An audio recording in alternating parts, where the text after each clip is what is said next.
So welcome to Bald Spot Garage, and today we're taking a look at a 1971 Super Beetle. Yes, a flat windshield Super, kind of the odd man out of the air-cooled Beetle world. So this car is a part of our fleet, but it is not mine personally. This belongs to my girlfriend. Now she's had this car since before we met, and this car is now for sale. She had decided probably a year ago that she was going to sell it pretty soon due to personal reasons, some emotional things regarding her dad and her ex, and that she wanted to get into a convertible. We found a smoking deal on this thing right here, 79 MGB with some really nice paint on it, but the interior was completely trashed and needed some mechanical work. I'm going to be building an engine for it, and she's currently in process of doing the interior. But that's not what this video is about. It's about this.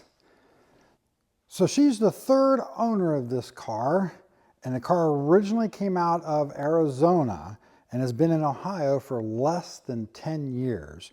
So it should be really solid still underneath, but she's never had it up in the air to actually look underneath of it properly to really see what it looks like. And that's one of the things we're going to be doing here today. So the paint was done by the previous owner before she purchased it. And it was actually originally red, but a slightly darker shade of red than what's currently on it. Now we can tell in here it is a really, looks like a really solid, clean car, but it could use some heater elbows here. Now after she bought it, she did swap on these wheels and tires. This is actually a vintage set of TransAmerican products wheels that were made back in the 70s for Beetles. And she had the sticker here recreated and then powder coated, had the wheels powder coated to dress them up a little bit. Now she did add the roof rack to it, and then she bought all of the rubber seals for it. Now all the window seals are the good German stuff, but only the window seals pretty much at this point has been installed. The rest of it's still in boxes waiting to be installed. Now the interior wasn't in the greatest condition when she first bought it, but she has completely stitched up a whole new interior for this from scratch, where she did it all her own patterns and everything. No kits here, including the headliner. I personally feel she did a pretty nice job of it. She did get a new Empi steering wheel for it just in the last year, and it has an Empi shifter on it as well.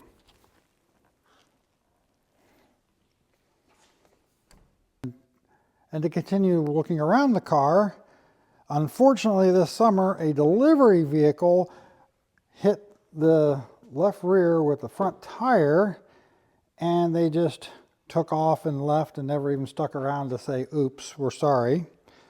So it ended up damaging the rear bumper and actually both rear fenders, because it ended up pulling this fender out here when everything moved over. And she's going to try to go ahead and sell it as is and pricing it accordingly for the damage. Now one thing it does have in it is a really fresh engine from Zenko Motorsports. Now unfortunately we don't have the exact specs on it because this engine was originally built for somebody else and never installed. After buying this, her ex had decided to fix some oil leaks on it, and when pulling it out ended up breaking a stud or two off and deciding after he found this engine to just swap the engines rather than working with the original engine.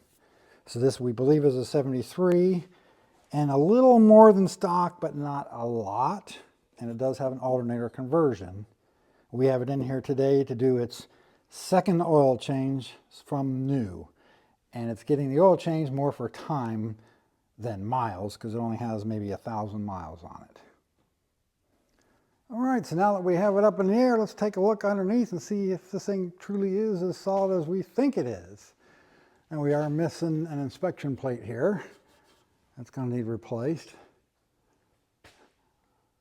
But overall, looking at the front here, the suspension all looks pretty clean. It's had reasonably new brake hoses on it.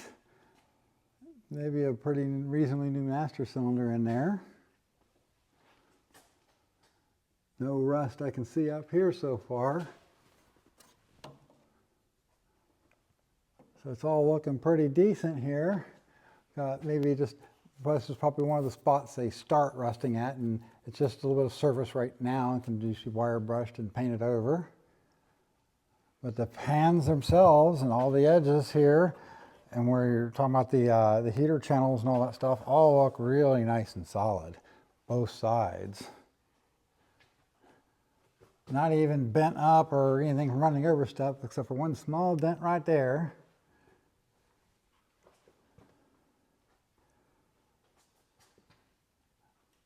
And one thing I can see here is we do know that there was a piece of metal welded in for the battery tray at some point in her ownership or previous ownership.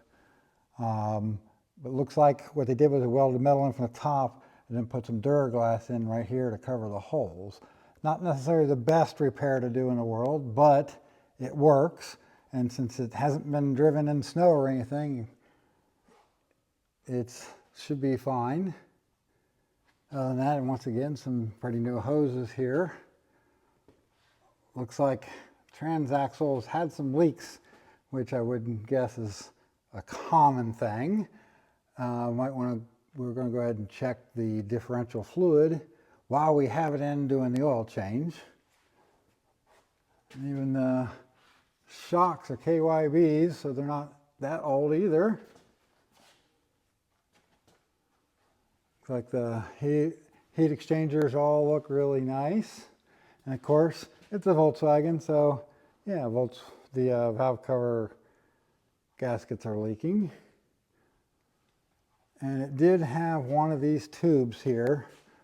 Push rod tubes was replaced. This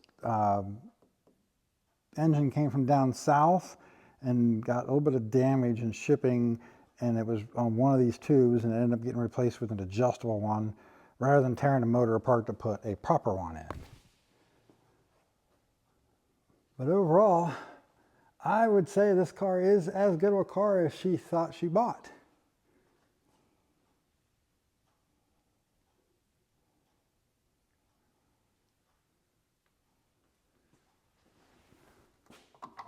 So I know there's probably a few of you that was wondering how this got damaged here if the bumper got pushed this way when the delivery driver ran into that fender. Well, I can show you just how it happened. It makes total sense to me now that we got it in the air and can see. If you look right here, the spot welds broke on this bumper mount. So as the bumper went over, effectively this hinged out, making this side hinge in and push the bottom of the fender in, which is what caused that little buckle there. So there's no structural damage to any of this. It's all because of this mount here.